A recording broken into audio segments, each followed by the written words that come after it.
Hey everybody, welcome to another teaching episode of Real Brave Live. I'm joined here with Kevin, to my right. Yes, hello. Hi Kevin. And we've got this guy here too, which is the board. Oh, put it there, we got a 3 spot in there now. Yes, we're going multimedia in this one. This is fun. What do you have planned for us today, Kevin? So today a little bit more theory, and I thought it best, rather than to kind of gloss over a bunch of different topics, to maybe focus in a little bit on the stuff we have already talked about. We've already talked about single notes, the solfege scale, do, re, mi, fa, sol, la, ti, do. We've talked about intervals, the distance between two notes. We've talked about how when we combine intervals, we end up with triads. And I'd like to talk a little bit more in depth today about that process. How can we, from a given key, and what is a key? How can we derive all of the chords in that key? So obviously, a lot of fun stuff to cover today. Is this what's fun today? This is for me. This all is the kids. This is a blast. This one's for anyone who's looking to be super excited about music theory. And let's be honest here. Theory is extremely important in the process of music making. Yes. Now, we've talked many times, if you're following this show, I'm on one side of the people with ears, and Kevin's on one side with people for theory. But I cannot argue that reading music, understanding this stuff, of course it's important.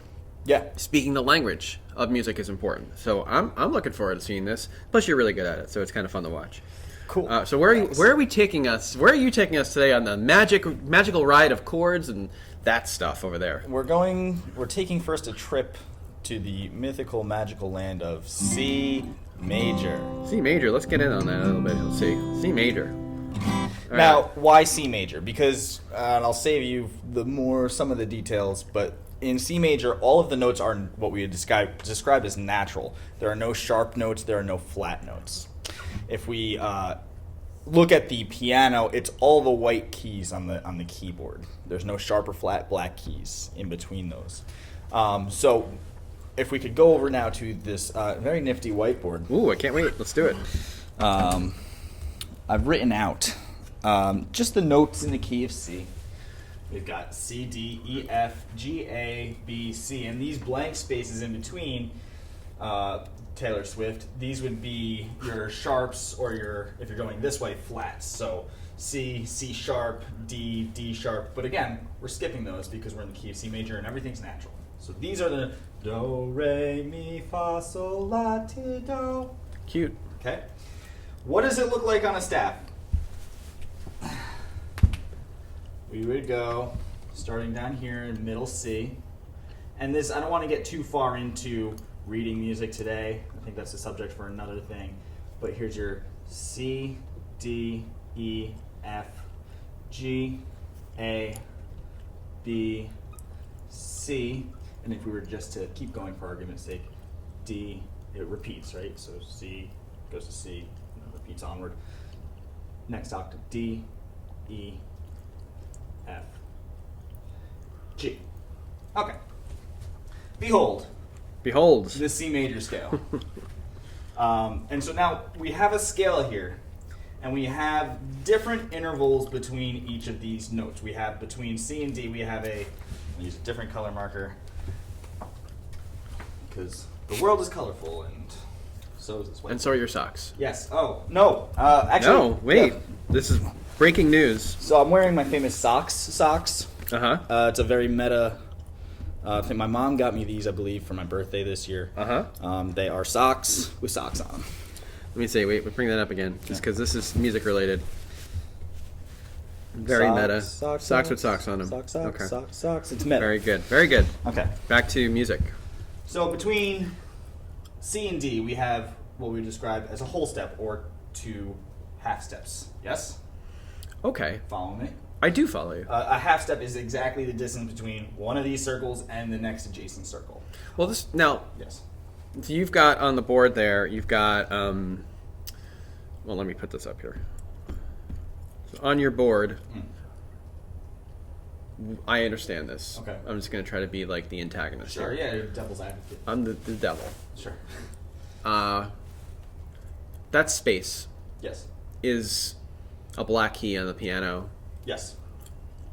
between exactly. the two white keys. Exactly. And if I were to draw this out as piano, I don't know how successful I'll be on it, but like, yeah, that would be that. And we have another black key here, another black key here, another black key here.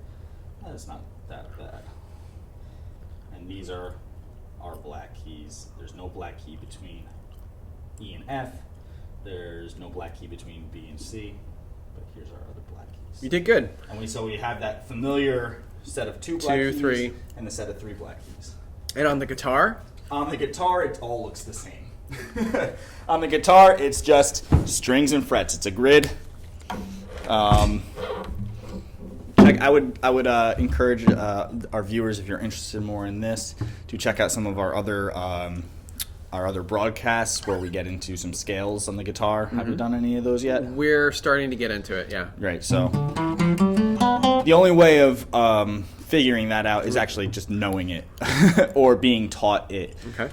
Or knowing the interval between each string and how that would translate going from one string to the next. But it's easier to just be shown that. I asked this because a novice is going to look at this and go, well, all right, so I have to remember now that there's spaces between these notes. Yes. So when I'm looking at C to D, it's not like I'm going from the 3rd fret A string to the 4th fret A string. Correct. That would Right. be going from C to C sharp. Right.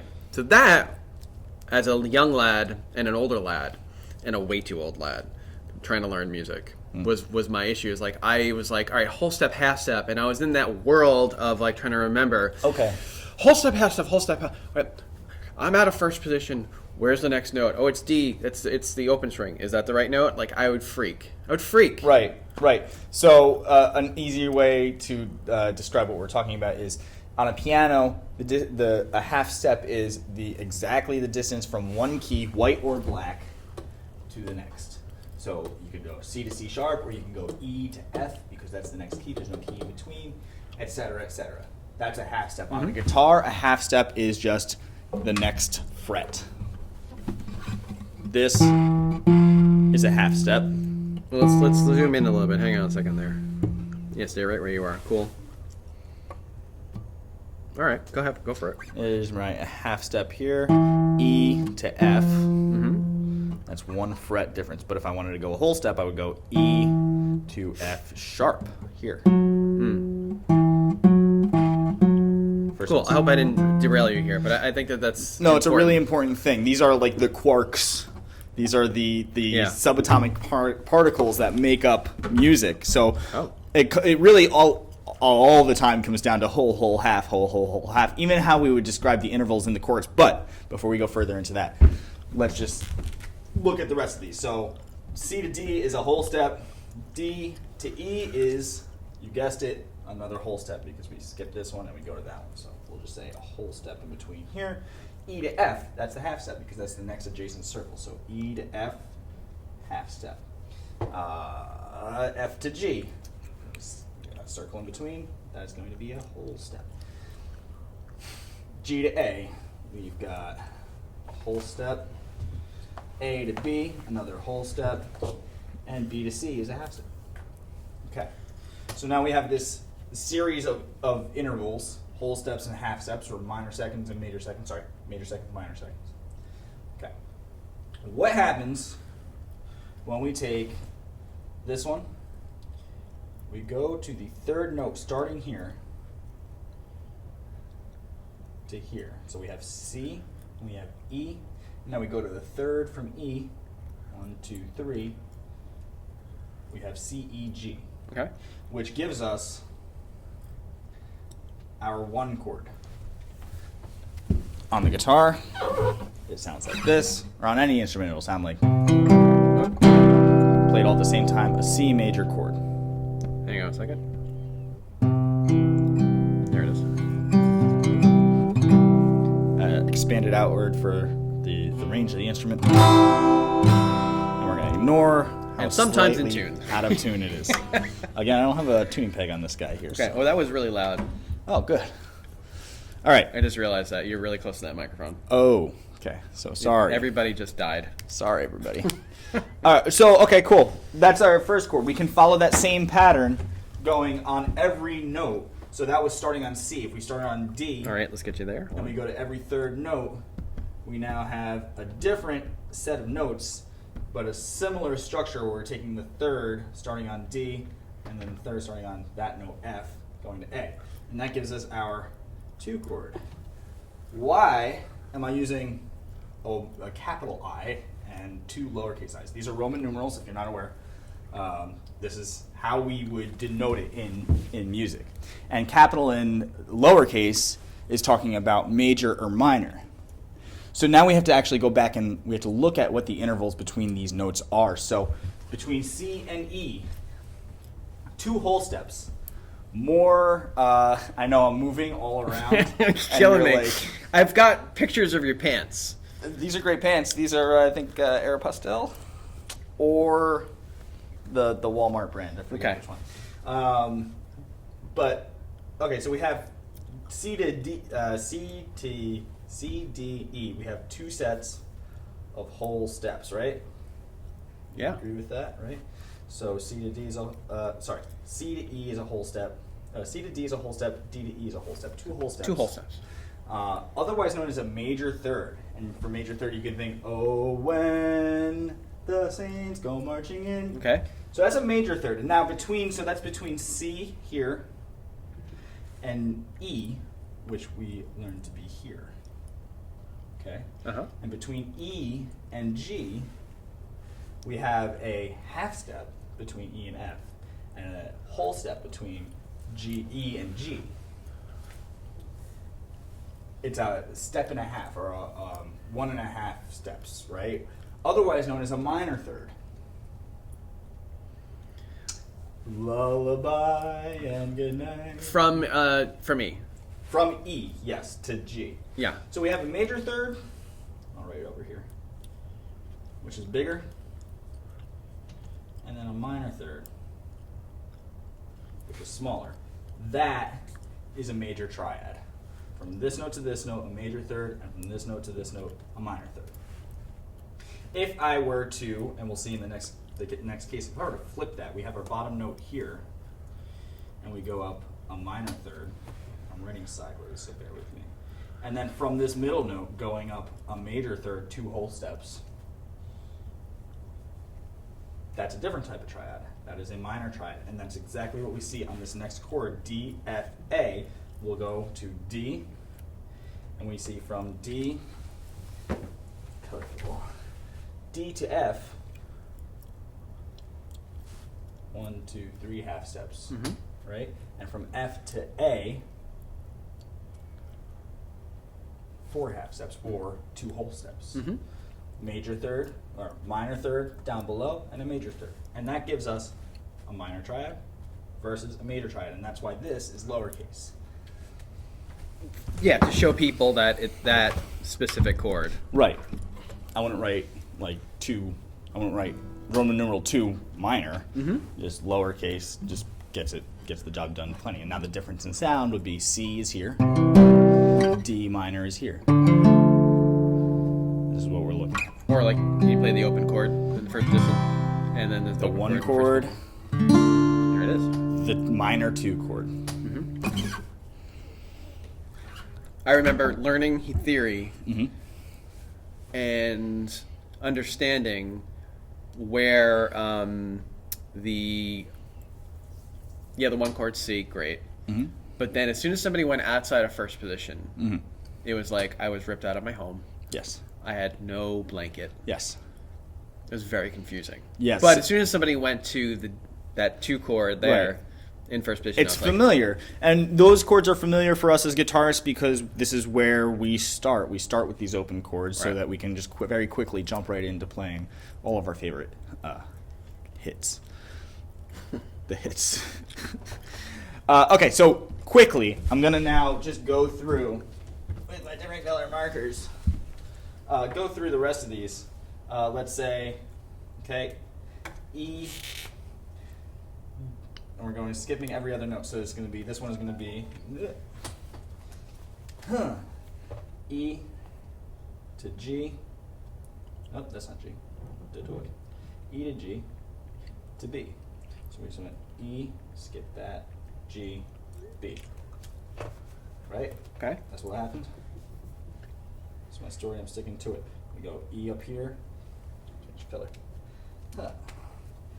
E minor third to G, major third to B. 3 half steps, 4 half steps, right? Minor third, major third. That's going to give us a 3 chord. That's minor. And you will find, as we follow that pattern, starting on each note, we did C, we did D, E. As we go forward, F, G, A, B, we'll find this sequence of chords and qualities if they're major or minor. We got a 4 chord, a 5 chord. Yeah, actually change this to pink. We'll see why. A 6 chord. And then when we get to the 7th chord, what happens? We have B. Let's say there's a B over here. Diminished. Ah, yes. Yes, very good. Thank you. One step ahead of me. From B to the next note in the scale, in this sequence is, we're skipping over C, we're going to D, a minor third, and then from D to F, another minor third, a very special kind of chord, a diminished chord. And, you know, the word diminish means to lessen, right? Like my ego was diminished when I got off stage and then was followed on stage by Eddie Van Halen, right? It's a very tense sounding chord. I'm not going to get into the physics of why. Please don't. Maybe Yeah, soon. Maybe one day. Someday soon. But we've got B. That's our diminished triad. If I were to expand that out to a 7th chord, it'd be a half diminished chord, but I'm not going to. Don't do that. But that sound, you might recognize it as like the villain with the long mustache. Go up in fourths. That's my favorite one. The what? Go up in fourths. Oh yeah. Down, down, down, down. Villain with the mustache, laying someone down on the railroad tracks, or your favorite soap opera hits. That couldn't have been my twin brother. He's in a coma. What? Okay, right. So that's. Oh wait, I can do it. I can do it back and forth. Do it one more time.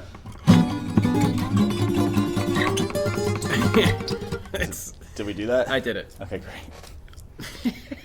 Anyway, so all right, let's. But it gets the point across because again, like, there's a theory behind the music. Right. You're speaking the language of like. That's what it sounds like. Yeah, and actually, and you've attached it, right? We're talking about the Real Brave method. I really only attached that one chord to sound of tense, scary sounds, but we can think of major as happy, very happy, and minor as not sad. So, yeah, kind of not so happy. Now, but with this sequence, and this sequence will be true for any key: G major, D major, A major, E major, the other ones.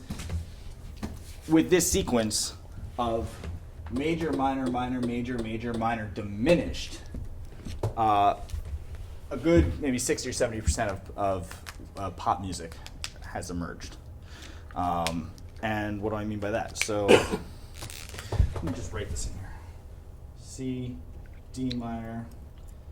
You got my butt on camera? No, I have your face. Oh, good. A minor, B diminished. Just a little circle, but I'll just write it down. Okay. That's all of our chords in the key of C. Now we can take a very common one, which we talked a little bit about last week. 1, 5, 6, 4. And that gives us our Can you feel the love tonight? And others et al. We can go. We can go. Oh, this is an interesting one, and it actually kind of lends itself more to a modal discussion. But I can go 5, 4, 1, and let's just say, for argument's sake, reset our brains. We're in the key of D. the 5 chord. No, I'm sorry. We're in the key of G, 5 chord. C is the 4. G is 1. I know that song. Yeah. Werewolves Home. of London. Actually, same chord progression. Werewolves of London, right? And so on. We could go like this, and we could go 6. It's the same progression up here, now ordered differently. 6, 4, 1, 5, and that gives us back to C. Our 6 chord.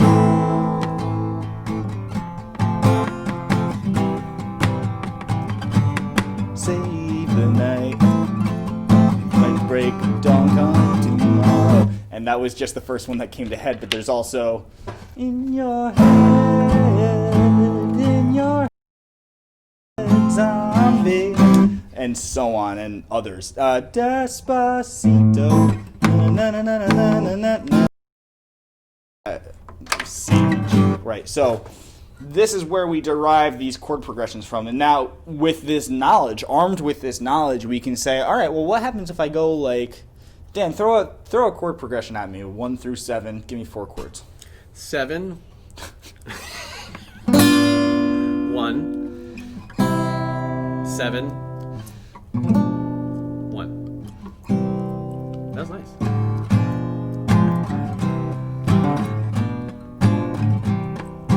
That's a song. Sure, somewhere. That's a song. If it's not one, it can be. Right. Based on just a knowledge of how to build these chords in a given key. Why is it important to know if it's major or minor? So you were talking a little bit about this comfort zone of open chords on the guitar, right?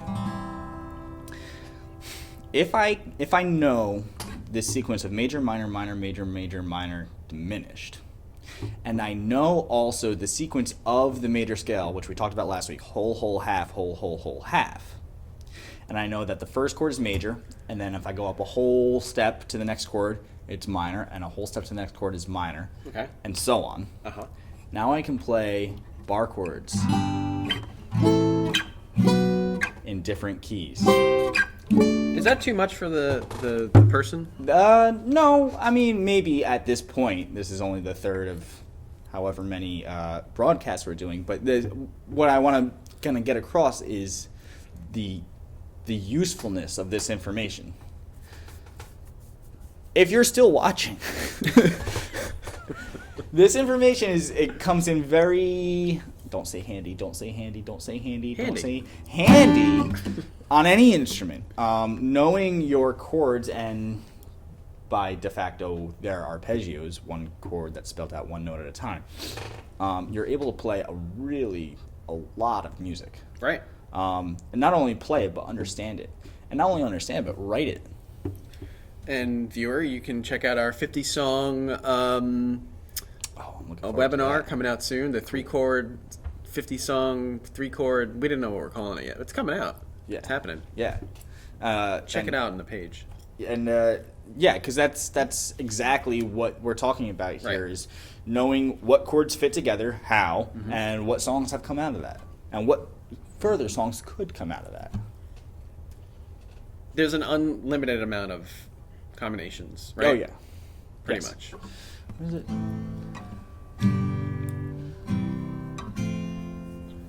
Is that watermelon sugar?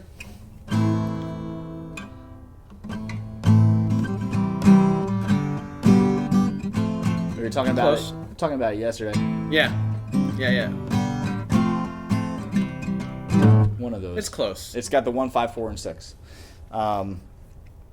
So Every song in on the radio has some form of this going into your brain. yes, some form of it.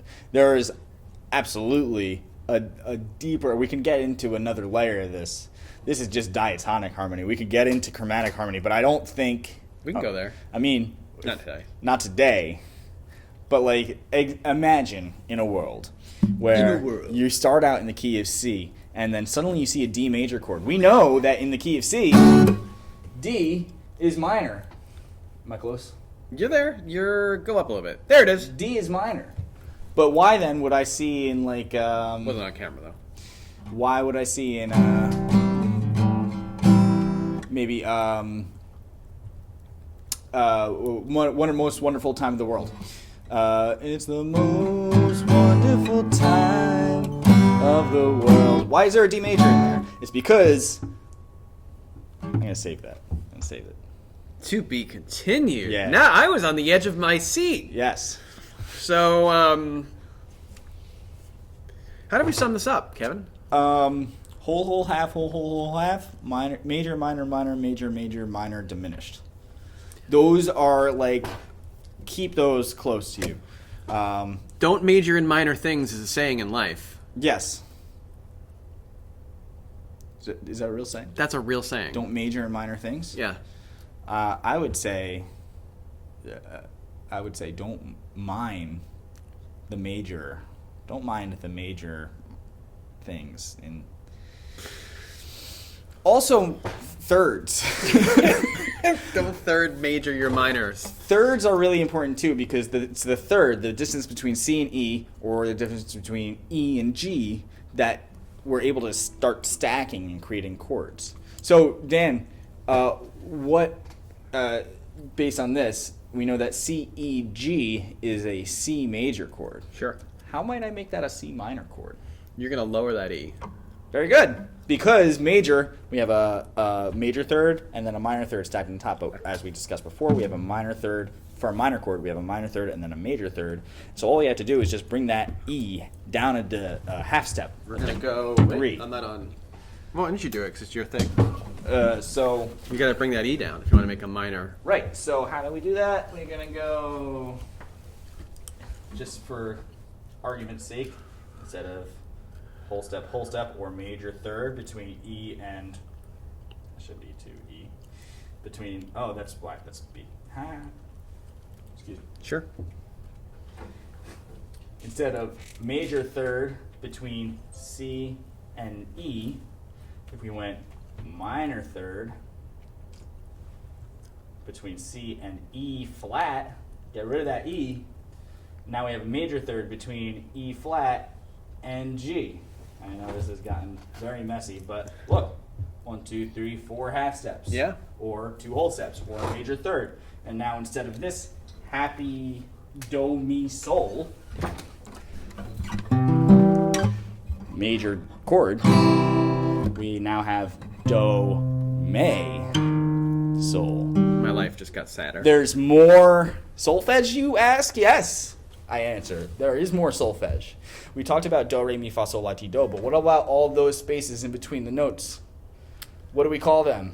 Oh, I don't know. This is something that I've actually never discussed with anyone before. So there's I'm a not all chromatic. comfortable with it. There's this chromatic solfege scale. It would go do, di, re, mi, fa, fi, sol, si, la, This just sounds like li, ti, gobbledygook. do, and that's all sharp. And then going down, it's do, ti, te, la, le, sol, se, fa, mi, me, re, ra, do. I know what you're thinking right now. You're thinking, he's not speaking English.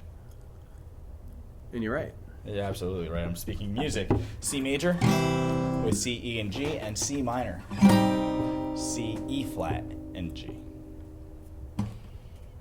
Well, that was actually pretty cool because I forgot about that. What, the The chromatic flats. solfege? The Yeah. flats solfege, yeah. Yeah. And I forgot about singing them backwards. Yeah. I didn't like that. All right. Yeah. Do, ti, te, la, le, sol, se, fa, mi, me, re, ra, do. That's good. Yeah.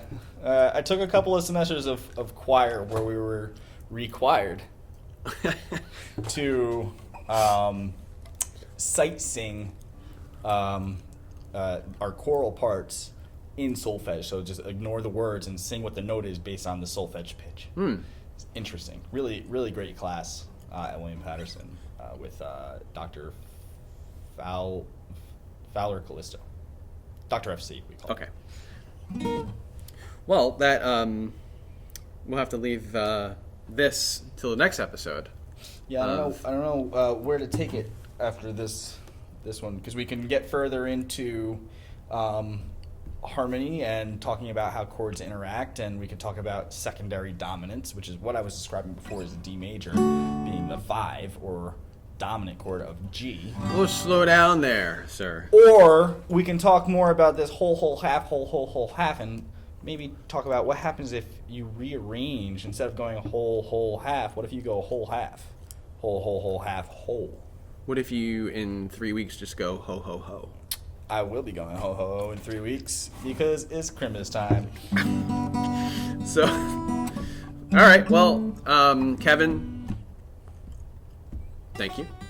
You're welcome. And we're going to continue this episode sometime soon.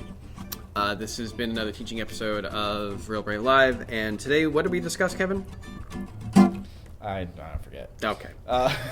We talked about chords, how to build them, and where they come from, and then where they go. Where did that go? I don't know. All right, everybody. Have a great rest of your day, and we'll see you again real soon. Thanks. You were about to sing, weren't you? No, Oh. not on this one.